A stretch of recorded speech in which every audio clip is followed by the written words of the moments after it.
नमस्कार दोस्तों, स्वागत है मेरे YouTube चैनल पर। आज हम पढ़ेंगे हिंदू मैरिज एक्ट 1955। उसके अंदर टॉपिक है आज हमारा डिवोर्स।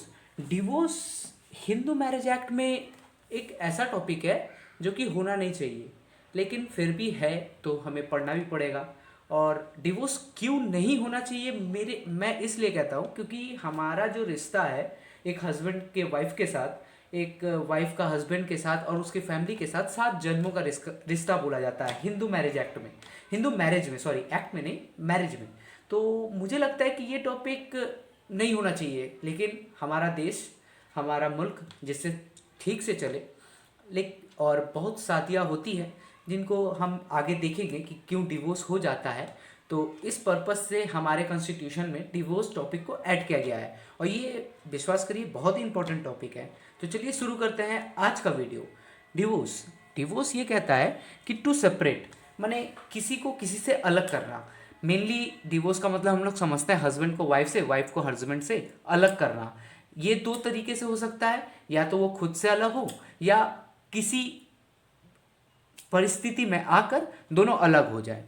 डिवोर्स हम अगर गूगल के टर्म से पढ़े तो divorce is the optional process of terminating a marriage union. Optional process, इस लाइन को ध्यान दीजिएगा। ऑप्शनल प्रोसेस का क्या, इसका मतलब ये होता है कि मर्जी से नहीं, मतलब मर्जी है तो करे, नहीं है तो ना करे, ऐसी बात है। अगर मैरिज ठीक ठाक चल रहा है तो क्यों आप डिवोर्स करिएगा।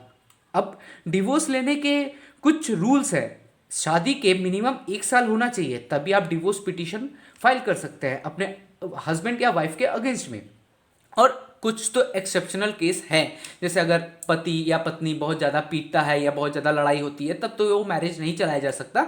तो वो स्पेशल ऑर्डर्स में हम लोग आगे देखेंगे कि कैसे डिवोर्स मिलता है। लेकिन आप मोटा मोटा ये समझिए कि 1 साल के अंदर आप डिवोर्स फाइल नहीं कर सकते अगर आप मैरिज किए हैं।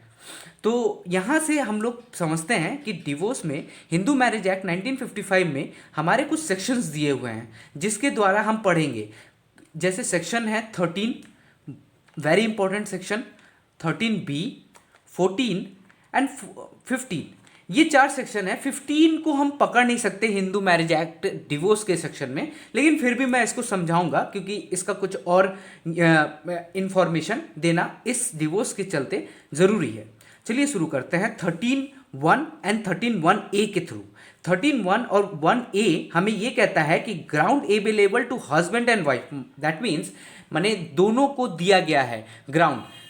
किसको दिया गया है? हस्बैंड को भी, वाइफ को भी। माने इस परिस्थिति में आकर दोनों एक दूसरे के नाम पे डिवोर्स फाइल कर सकते हैं। तो कैसे है देखिए। सबसे पहले अडल्टिंग। अडल्टिंग वर्ड है sexual intercourse with the different main और वुमेन। मान लीजिए कि आपका वाइफ और हस्बैंड, आपकी शादी हुई, आपका सेक्सुअल इंटरकोर्स हो रहा है आपके वाइफ के साथ, तब उसको अडल्टिंग नहीं कहेंगे। लेकिन अडल्टिंग कब कहेंगे? जब हम ये देखेंगे कि एक आदमी शादीशुदा होने के भी चलते एक अलग औरत से सेक्सुअल इंटरकोर्स बना रहा है, तो इस पर्पस में डिवोर्स मिल जाएगी। क्रूएल्टी, क्रूएल्टी तो आप समझ ही रहे हैं। अगर हस्बैंड वाइफ को या वाइफ हस्बैंड को मारती है, पकड़ती है, तो उसको उस पर्पस में, जो कि बहुत एक्सट्रीम पर्पस तक है, उस पर्पस में आप बोल सकते हैं कि ये क्रूएल्टी हो रही है जिसकी वजह से आप डिवोर्स लेना चाहते हैं। अब देखिए क्रूएल्टी में ये एक पॉइंट बहुत इंपॉर्टेंट है, जो कि जैसे मान लीजिए आप एक मेन है और एक वुमेन है। अब ये दोनों क्या कर रहे हैं कि ये दोनों 10 साल से साथ में रह रहे हैं, 10 ईयर्स से साथ में रह रहे हैं। अब हस्बैंड या वाइफ, ये हस्बैंड है, ये वाइफ है।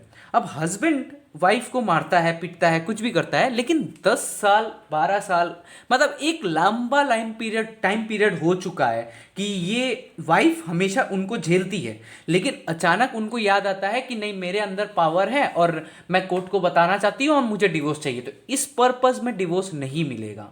क्यों नहीं मिलेगा? क्योंकि आप 10 साल से उसको वो कर रही हैं, डिवोर्स कर रही हैं, ठीक है। आप डिवोर्स नहीं, 10 साल से आप उनको देख रही हैं कि वो उसको मार रहा है, फिर भी आप कुछ बोल नहीं रहे हैं। फिर आप इतने दिन कोर्ट को जब नहीं बताएंगे तो कोर्ट क्या करेगा कि आपको बोलेगा कि नहीं, आप इतना दिन अगर आप नहीं बताए हैं तो इस क्रुएल्टी के रीज़न से मैं आपको डिवोर्स नहीं दे सकती। हाँ, कोई और प्रॉब्लम हो या अडल्टी शुरू हो जाए, अडल्ट्री शुरू हो जाए, कन्वर्जन या मेंटल डिसऑर्डर, ये सब मैं बाद में पढ़ाऊंगा, ऐसा कुछ हो सकता है तो देखा जाएगा कि डिवोर्स दिया जा सकता है कि नहीं। अब आगे चलते हैं। डेजर्शन। डेजर्शन हमें ये कहता है कि 2 इयर्स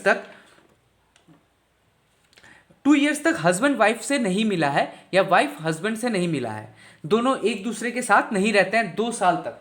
अब 2 साल तक नहीं रहने पर ये आपको इस बेसिस पे डिवोर्स मिल सकता है। कन्वर्सन, अब ये हम पढ़ रहे हैं हिंदू मैरिज, तो हिंदू मैन अगर और वाइफ अपने आप को कन्वर्ट कर लेता है अचानक से या कन्वर्ट कर लेती है, तो उस पर्पज से भी डिवोर्स मिल सकता है। जैसे हिंदू हस्बैंड हो गया मुस्लिम में या वाइफ हो गई मुस्लिम में, तो इस पर्पज से डिवोर्स मिल सकता है। मेंटल डिसऑर्डर क्या कहता है कि पति या पत्नी के दिमाग में कोई प्रॉब्लम आ जाए जिसकी वजह से वो दोनों एक साथ नहीं रह सकते, या कोई प्रॉब्लम कर रहा है मेंटल हेल्थ इशू की वजह से। वेनरल डिजीज जैसे HIV, हेपेटाइटिस बी, ये सारे डिजीज़ जो हैं, ये डिजीज़ में अगर कुछ होता है तो आप इस मैरिज को ख़त्म कर सकते हैं वाया डिवोर्स।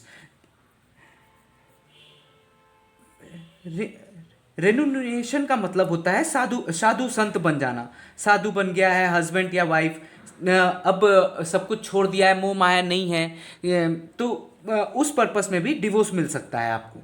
अब प्रिजम्पशन डेट मतलब 7 साल से आपको इस दुनिया में कोई किसी ने देखा नहीं है, रिकॉग्नाइज नहीं किया है, तो उस पर्पस में भी आपको डिवोर्स मिल सकता है।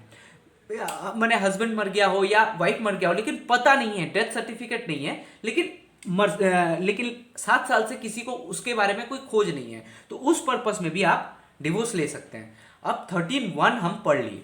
13(1) में ये 7 to 8 पॉइंट्स है, ये आप देख लीजिएगा।